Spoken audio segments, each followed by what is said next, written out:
গ্রামের ছেলে থেকে সবার প্রিয় ডাক্তার। রাহুল পড়াশোনা করার জন্য শহরে পাড়ি জমালো।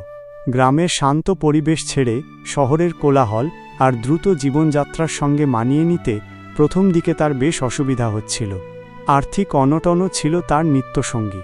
গ্রামের এক গরিব পরিবারের ছেলের জন্য শহরে টিকে থাকাটা ছিল এক কঠিন লড়াই। পড়াশোনার তীব্র চাপ আর টাকার অভাব দুটোই তাকে সবসময় তাড়া করে বেড়াত। রাতে অল্প আলোয় পড়াশোনা করত, আবার সকালে টিউশনি পড়িয়ে কিছু টাকা জোগাড় করত।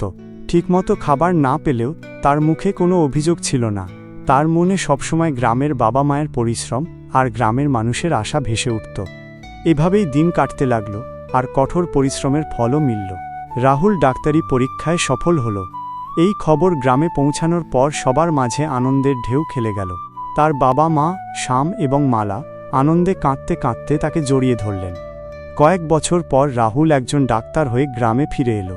সে শহরে সরকারি চাকরির সুযোগ পেলেও তার গ্রামের মানুষকে ছেড়ে যায়নি। ভৈরবীপুর গ্রামে একটি ছোট ক্লিনিক খুলে সে গরিবদের বিনামূল্যে চিকিৎসা করা শুরু করল। গ্রামের মানুষ তখন গর্ব করে বলতে লাগল, আজ ভৈরবীপুর সত্যিই গর্বিত।